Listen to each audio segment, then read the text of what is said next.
All right, everybody, welcome back. Today's video is going to be over a BT12 yellow, I would call it rogue to fun deck called Pillow Fort OTK. The whole point of this deck is to give basically everything that your opponent puts on the board security attack minus, so they can't actually touch your security, and then taking advantage of that with your top end to be able to OTK your opponent. So we are going to start off with our eggs. Everybody, one copy of the Upamon. If you have three or fewer security cards, trigger draw one. It's a longer. You're playing a longer grind game, so you'll probably hit that, but you're trying not to. Then we play the 4 Frymon.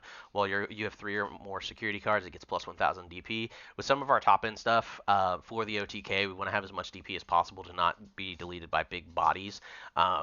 So this card's going to be pretty important. Next up is the level 3 Tinkerbon. On play, one of your opponent's level 5 or lower Digimon gains security attack -1. Great, again, it's pretty much a play this to kind of stave off some aggression, get you a rookie on board, and then you can just free swing with it later.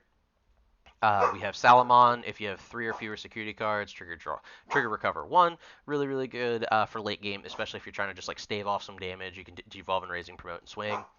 Um, we have Pulsemon. Uh, Tried and true through many formats. I apologize that my dogs are losing their mind. Um, but yeah, on play, if you have 3 or more security cards, draw 1. If you have 3 or fewer security cards, gain 1 memory. If you have 3 exactly, do both. Just a tried and true rookie that you can take advantage of to hard play. A lot of these rookies, you're not really wanting to digivolve and raising. Like to build a full stack, they're kind of just on plays, except for Salamon. You want to digivolve and raising, but you can if you need to, which is fine. Since BT12 is finally going to give us access to the security rookies, we're going to get access to Harrismon. At the end of the battle, one of your opponent's Digimon gains security attack -1, and then you get to add this card to your hand. So it's a Digivolve in raising target once it gets checked on security, and adds to the security attack -1 inherent that we want from the deck. Next up is Darkmon. Digivolves for 2, which is really good. All of our level 4s Digivolve for 2, so we're still going to keep memory without passing. If they give us 1, we put them at 1. If they give us 2, we can go into a level 5 without passing over a ton of memory. When attacking, inheritable, when attacking once per turn, an opponent's Digimon gains security attack -1. Again, applying that security attack -1 to the Digimon when we swing to basically enable our final endgame strategy. Next up is Kyubimon. Your turn, all of your opponent's security Digimon get -1,000 DP. Again, trying to reduce that breaking point of security DP so we can facilitate our OTK. And the same reason with the Gatomon. This can really be any level 4 that has a decent inheritable. I just chose this one to give extra DP to, again, increase the power level of our level 6s. Next is our first level 5. We have Sanzomon. When digivolving, one of your opponent's Digimon gets security attack -1, and then when attacking once per turn, one of your opponent's Digimon gains security attack -1 until the end of the turn. Again, just taking away the ability for your opponent to swing into your security and just basically staving off damage, aka the Pillow Fort part. Next up is the new BT12 Gokumon.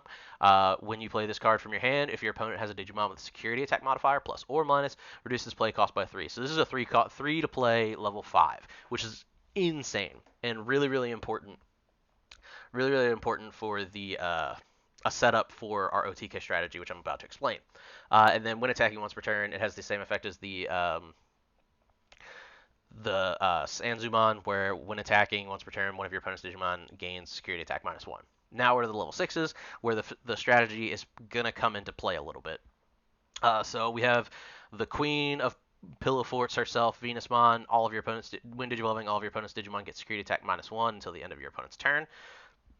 Then opponent's turn, when an opponent's Digimon with security attack a security attack modifier can't attack this Digimon, can't activate when attacking or when digivolving effects. So this is just gonna completely neuter a lot of strategies and prevent a lot of, again, staving off more and more damage, and this body is incredibly hard to remove. So you can play this guy for 4 or for 3, digivolve into this one for 4, pass turn. Now you have something that gives a security attack modifier when it digivolves, or it basically is going to staunch damage for a turn and then prevent your opponent from like really advancing their board. They're going to sit and raising one more turn.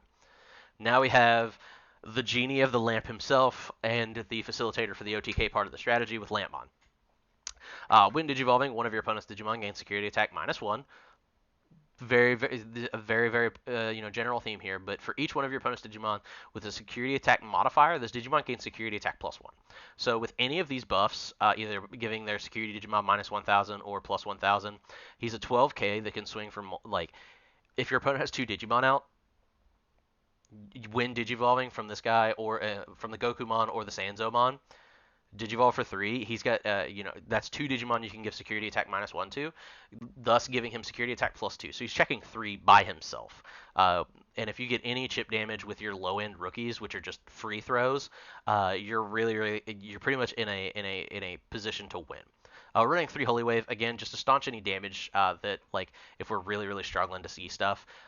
Not ideal. This card is another one that might change into something else as I playtest this deck a little more. But right now, I just wanted something to where if my opponent checks it in security, it erases some of that damage, allowing me to get to my end game or establish the security attack minus so they can't swing anymore.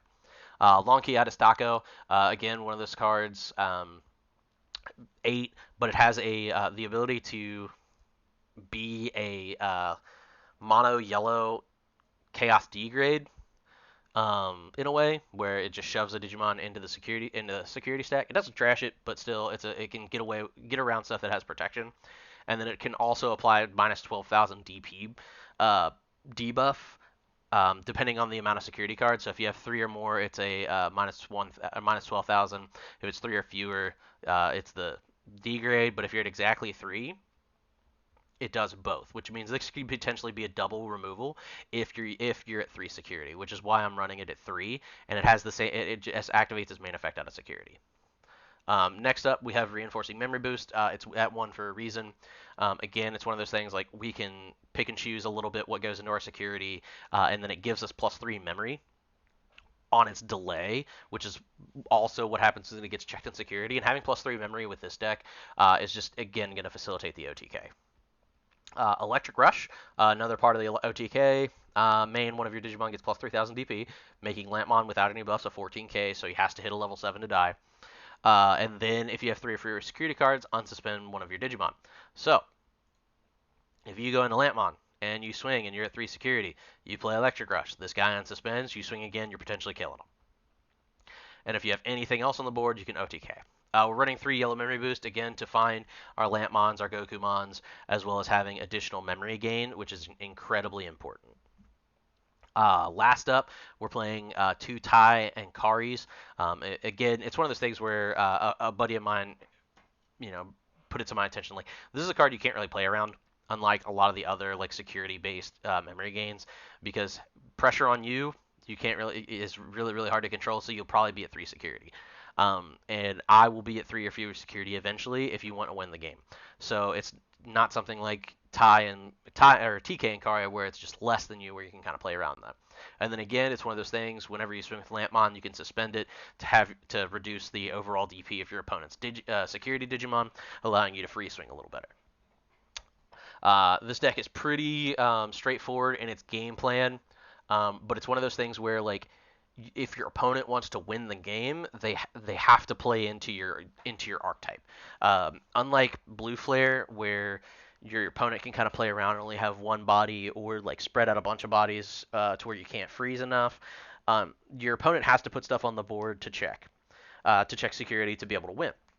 But everything we do takes away security, so they're going to have to push out of raising, which means they can only push out one at a time. They're probably not going to be able to OTK us, and we have the 2 Venusmons we can save off. We can take away additional security checks if they check at one of our 4 Harrismons. We have the ability to recover with Solomon, and Holy Wave and Reinforcing, so we can stave off some aggression there. And as soon as they put us at 3, if we can sit at 3, we can OTK with Lampmon. And because we're running 4 memory boosts, one of which giving us +3, we can Digivolve, trash a Mem boost, and still have enough memory to be able to blow up our opponent with an Electric Rush combo. So this deck, in testing so far, it's had some pretty good matchups. It can definitely be blown out by certain decks, but anything that likes to go wide, because blockers are so because blockers are so non-existent in the format outside of like armor rush and the attack, really the redirection from Black War Greymon X. There's not a whole lot of blockers that can stop you doing what you want to do, and if they go wide to try and like prevent you from giving security attack minus to everything, they play right into your Lampmon strategy, being allowing him to swing for pretty much all of their checks, because all he really needs is one additional check or one additional security minus, and this guy's swinging for 4 security. So if you find a way, or you have like a Darkmon and a Sanzumon in raising, you push out, you Digivolve into this guy, swing. That's security attack -1 to 3 things, letting him check 4 security. So even without an electric rush, this guy can put an insane amount of pressure on. And then if you have a little chump dude that can swing, you're feeling pretty diesel. So this has been the Pillow Fort OTK. I hope you found it interesting, and I hope you enjoyed. I'm Tofu Bandit, and I'll see you on the next one. Have a good day.